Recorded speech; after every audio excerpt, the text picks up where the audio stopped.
Igitondo cyiza kuri mwese, isaa 12 zuruzuye tugiye gusoma igitabo cyo kuva igice cya 7. Mose na Aroni bakorera imbere ya Farawo cya kimenyetso cy'inkoni. Uwiteka abwira Mose ati, dore nkugize nk'Imana kuri Farawo. Aroni mwene so azaba umuhanuzi wawe. Uzajya uvuga icyo ngutegeka cyose Aroni mwene so abibwire Farawo, kugira ngo areke Abisirayeli bave mu gihugu cye. Nanjye nzanangira umutima wa Farawo ngwize ibimenyetso byanjye n'ibitangaza byanjye mu gihugu cya Egiputa. Ariko Farawo ntazabumvira, maze nzababarishe Egiputa ukuboko kwanjye, nkuri ingabo zanjye ubwoko bwanjye bwa Isirayeli muri icyo gihugu, bakuzeho ibihano bikomeye. Abanyegiputa bazamenye yuko ndi Uwiteka ubwo nzarambura ukuboko ku gihugu cya Egiputa ngakura Abisirayeli muri cyo. Mose na Aroni bagenza batyo Uwiteka yabategetse aba ariko bakora. Mose yari amaze imyaka 80 avutse, na Aroni yari amaze imyaka 83 ubwo bavuganaga na Farawo. Uwiteka abwira Mose na Aroni ati, Farawo nababwira ati mukore ibitangaza kibahamye, ubwira Aroni ati, enda inkoni witwaje uyijugunye hasi imbere ya Farawo kugira ngo ihinduke inzoka. Mose na Aroni binjira kwa Farawo bakora icyo Uwiteka yategetse.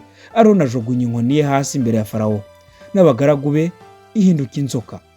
Farawo nawe ahamagaza abahanga n'abarozi, aribo bakonikoni ba Egiputa, nabo babigenza batyo babikoresheje uburozi bwabo. Umuntu wese muri bo ajugunya inkoni ye hasi ziba inzoka, maze inkoni ya Aroni imira izabo. Umutima wa Farawo uranangira, ntiyabumvira uko Uwiteka yari yavuze.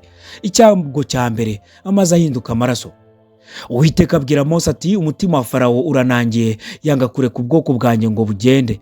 Mu gitondo uzajya kuri Farawo, dore azaba ajya ku ruzi, nawe uzahagarare ku nkombe y'uruzi umutegereze, kandi uzitwaze ya nkoni yahindutse inzoka.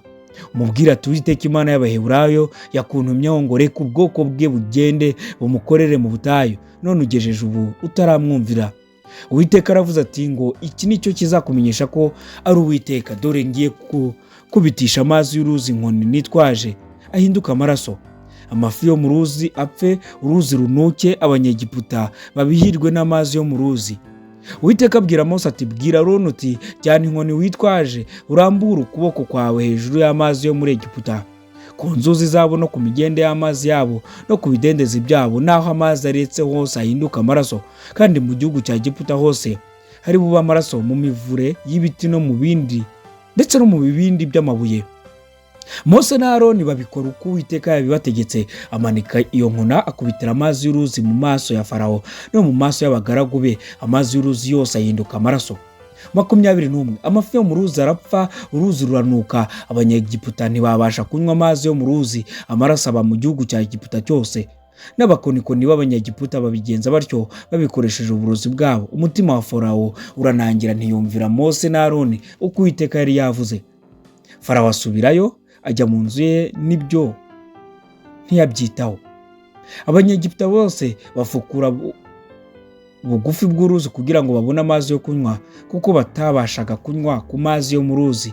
Uwiteka amaze konona uruzi bimara iminsi 7.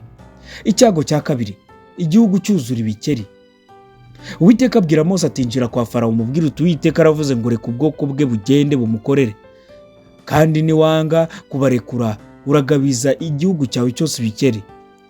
Uruzi ruruzura ibikeri, bizamuke bijye mu nzu yawe no haruguru, no ku buriri bwawe, no mu nzu y'abagaragu bawe, no mu mazu y'abantu bawe, no mu nkono zawe, no mu byibo muvugiramo imitsima. Ibikeri bizazamuka bijye kuri wowe no ku bantu bawe no ku bagaragu bawe bose. Iki cyari igice cyo kuva igice cya 7.